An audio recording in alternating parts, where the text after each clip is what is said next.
The night Emily Carter had feared without ever naming it began like any other, which was what made it dangerous. In a quiet Connecticut neighborhood where porch lights glowed like promises and families settled into routines. Nothing looked broken from the outside, but inside her home, something invisible was already shifting, pulling her life in a direction she didn't yet understand. At 7:14 p.m., Emily stood in her kitchen holding a wooden spoon she had stopped using. The soup on the stove simmered gently, filling the air with a familiar smell she once loved. Across the room, her husband Daniel sat on the couch, shoulders curved inward, eyes locked on his phone. The television was on, but the sound was low. It was background noise, like everything else between them lately. Emily watched him for a moment longer than necessary. 11 years of marriage taught her the shape of his silence. This one was different. It wasn't tired or distracted. It was guarded. She turned back to the stove, telling herself not to think too hard. Thinking too hard was how questions began, and questions were exhausting. Still, her chest felt tight, like she had missed a step without realizing it. They used to talk in the evenings. About work, about the kids, about nothing at all. Now, conversations felt like chores they forgot to schedule. "Dinner's almost ready," Emily said, keeping her voice light. Daniel nodded without looking up. "Okay." One word. Flat, empty. Emily set the table with care, aligning plates and glasses like order might bring peace. The clock ticked loudly. She noticed it because there was nothing else to hear. When Daniel finally joined her, he smiled politely, the kind of smile strangers share. They ate quietly, the clink of silverware filling the space where laughter once lived. "How was your day?"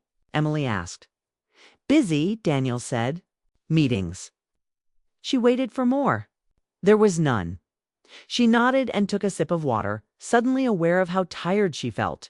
Not physically, emotionally, like someone who had been holding a door open for years. Without knowing if anyone would walk through, when dinner ended, Daniel stood quickly. "I'm going to step outside for a bit, for air." Emily asked, "Yeah, just need a minute." He grabbed his jacket and left before she could answer. The door closed softly behind him. Emily stared at it, surprised by how final it sounded. She cleaned the dishes alone.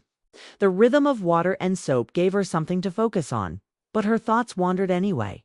She remembered how Daniel used to wait for her before going outside, how he once said evenings were his favorite time of day. She wondered when that changed. The rain started lightly, tapping against the windows. Emily dried her hands and leaned against the counter, watching the street blur under streetlights. Her reflection stared back at her from the glass. She looked fine, normal, married, safe. But her eyes told a different story. Then the phone buzzed. Daniel had left it on the kitchen counter. He rarely did that. Emily froze. The sound echoed in the quiet house, sharp and sudden. She told herself to ignore it. People got messages all the time. This meant nothing. The phone buzzed again. Her heart beat faster, not with panic, but with a strange calm, the kind that comes before truth. She walked toward the counter slowly, as if the floor might give way. The screen lit up with a name she didn't recognize. Sarah.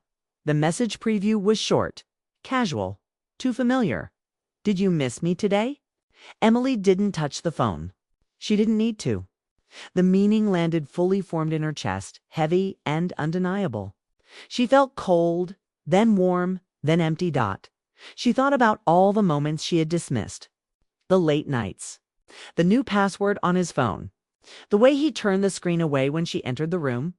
The kindness that came without reason, followed by distance without explanation. The front door opened. Daniel stepped inside, shaking rain from his jacket. He looked relaxed, almost relieved, until he saw Emily standing there, still and pale eyes fixed on him. "Who's Sarah?" she asked. Her voice didn't shake. That surprised her. Daniel stopped moving. The jacket slid from his hand to the floor. For a moment, he said nothing. His face changed in slow motion, color draining away. Confidence collapsing into something like fear. "It's not," he started, then stopped. Emily waited. She had waited for years. A few seconds more didn't matter. She's someone from work, Daniel said finally. It's not what you think.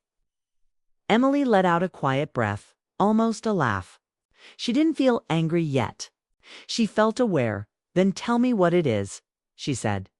Daniel rubbed his face, pacing once before sitting at the table they had just eaten at. He looked smaller there, like a man realizing the room had always been bigger than him. It started as talking, he said.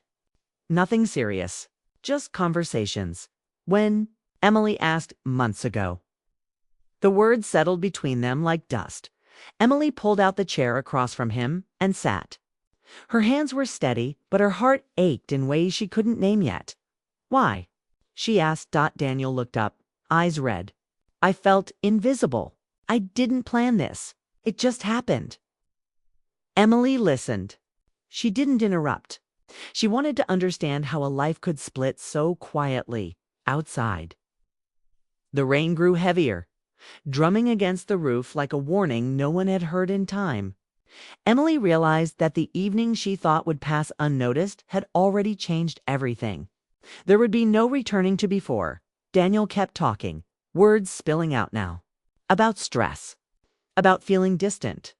About how easy it was to talk to someone who didn't share bills or history or expectations.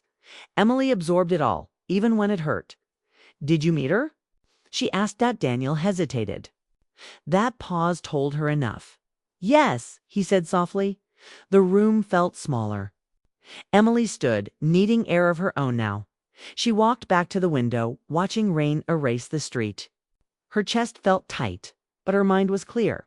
She finally understood the quiet. It wasn't peace. It was avoidance. I trusted you, she said, not turning around. I know, Daniel replied. Trust, she realized, didn't always break loudly. Sometimes it slipped away when no one was watching. Emily thought of their children asleep upstairs, of birthdays and holidays and plans made years ago. She thought of how love could exist and still fail if left unattended. The evening had begun softly. Warm lights, a simple meal, familiar walls. Now it stood exposed, fragile, and unfinished. Emily turned back toward Daniel, knowing this was only the beginning of a conversation that would reshape everything. And for the first time that night, the silence between them wasn't empty, it was waiting. The morning after the revelation felt heavier than the night before. Emily Carter woke up to sunlight streaming through the blinds, cutting lines across her bedroom floor like the sharp edges of reality. The house was quiet, except for the faint hum of the refrigerator and the occasional creak of the wooden floors. Daniel was not there yet, and she wasn't sure she wanted him to be. Her mind replayed the messages she had seen, the words she hadn't read but knew were there, and the fear that her life had quietly changed forever. Daniel arrived an hour later, his coat damp from the morning drizzle, shoes squelching softly on the porch tiles. He looked older, smaller somehow, shoulders slumped under the weight of what he had done. Emily was sitting at the kitchen table, hands wrapped around a cup of tea, trying to steady the whirlwind of thoughts racing through her head. She didn't want to speak first, because speaking first would mean giving him control over the conversation. He approached cautiously, as if stepping on broken glass. Emily, he said, his voice low. Can we talk? She nodded, not lifting her gaze yet. His eyes searched hers, but Emily could see nothing but the question of what came next, and she didn't have an answer. They sat across from each other, the silence stretching long enough to feel like a third presence in the room. I don't know how to start, Daniel said finally. I made a mistake, a big one, and I can't take it back. Emily's fingers tightened around the mug. She had expected this. She had imagined every confession, every apology. And yet nothing could have prepared her for the quiet devastation in his eyes. You didn't take it back before it even started, she said. That's the problem. He looked down, shame written across his face. I never wanted to hurt you. I thought it wouldn't matter. I thought it would stay in my head. Just thoughts, nothing more. Emily let out a slow breath, trying to calm the storm inside her. It didn't stay in your head. That's the point, Daniel. You'll let it happen. He leaned forward, his elbows on the table, hands clasped tight. It was just talking at first. She listened in a way I felt I hadn't been listened to in years. And I let it grow, and I didn't stop it. I don't know why I didn't stop it. Emily studied him carefully. The man she had married, the man she had loved through years of laughter and disappointment, now sat across from her confessing a bond she couldn't reach, a connection he had shared with someone else. The house, once warm and secure, felt alien. Every object, the coffee machine, the table, the rugs. To echo the question she couldn't answer yet, could she still trust him? "I need to understand," she said quietly. "I need to know why." Daniel's hands shook slightly. "Because I felt invisible, alone. I didn't notice it at first, but the loneliness built inside me, day after day. And then she was there. She made me feel noticed. I didn't think. I just responded." Emily's throat tightened. She had known marriage required attention, care, compromise. She had given those things, and yet here she was, hearing that he had turned elsewhere when she had tried so hard. She wanted to yell, to cry, to shake him, but none of it came. Instead, a quiet, hard clarity settled over her. "Did you meet her?" she asked. "Yes," he said, almost a whisper. "I didn't plan it, and it shouldn't have happened, but I did." The words hit her like the rain that had fallen the night before, relentless, sharp, undeniable. Emily sat back in her chair, staring at the surface of the table, noticing the small scratches, the coffee stains, the history they held. She thought of all the mornings they had shared, all the late nights, all the small acts of love that now felt fragile. Daniel's voice broke her reverie. "I ended it. I told her it was over. I want to fix this, Emily. I want to make it right." Emily shook her head slowly. "Fix it, Daniel. You can't just fix something like this. Not with words. Not with promises. It's bigger than that. You crossed a line I can't ignore." He looked at her, eyes pleading. "I know, and I'm sorry. I will do anything to prove I mean that." Emily stood and walked to the window. Outside, the street was damp, the sun struggling through clouds. The world looked unchanged, but she felt completely different. She thought about her children, the life they had built together, the dreams she had thought were shared. She thought about herself, about the woman who had believed in her marriage, who had trusted completely, and now had to reassess every memory, every laugh, every tender moment. "I need space," she said quietly, without looking back. "Not forever, just space to think, to understand what this means." Daniel nodded, though his eyes were full of hurt. He seemed to understand, or at least accept, that healing couldn't happen instantly. That forgiveness was not a switch to be flipped. "I'll give you all the space you need," he said. "I'll wait. I'll do whatever it takes." Emily packed a small bag. She didn't need much, just enough to leave the house for a while, to breathe outside the walls that now felt heavy with secrets. As she drove away, the car's engine filled the quiet with motion, carrying her toward clarity. The sun broke through the clouds in streaks of orange and gold, painting the streets in a new light. For the first time that morning, Emily felt a sense of control.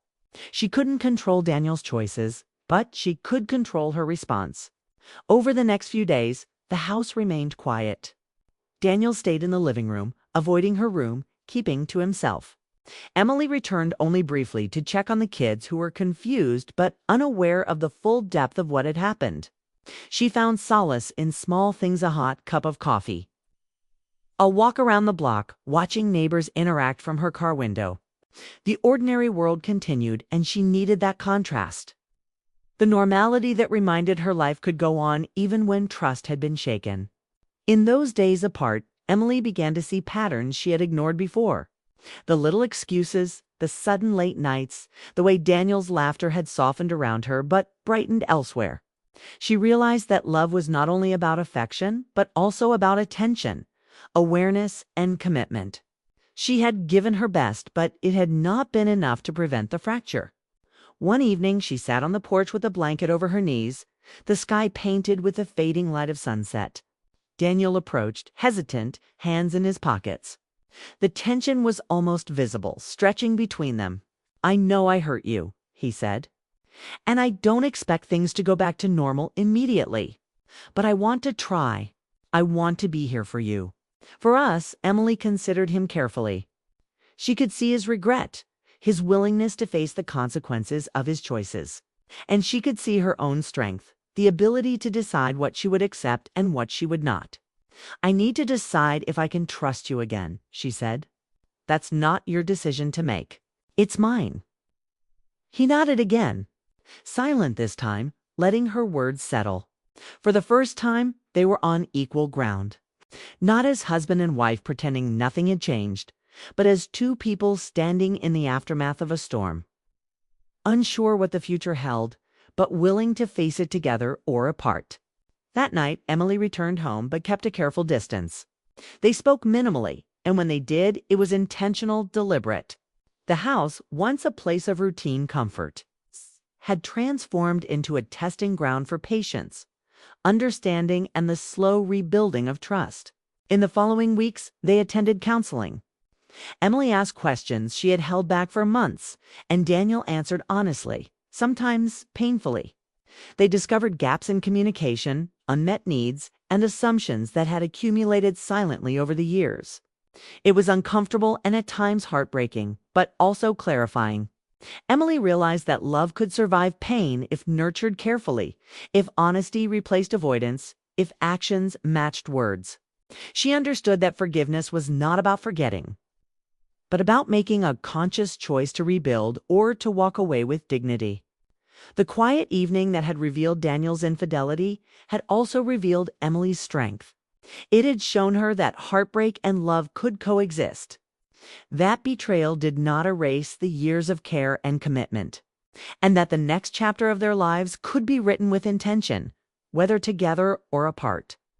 As she stood by the window one night, watching the moonlight reflect on the rain-soaked street, Emily felt a sense of control she hadn't felt in months.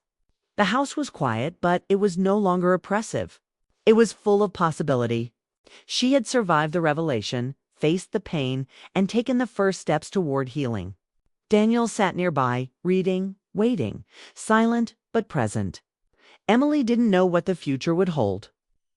But for the first time since she had discovered the messages, she felt the faint, steady pulse of hope. The quiet had changed everything. But it had also revealed the strength within Hertha, ability to confront truth, to feel deeply, and to make choices that honored her heart. The evening that had begun with heartbreak had ended with clarity, and Emily was finally ready to face whatever came next.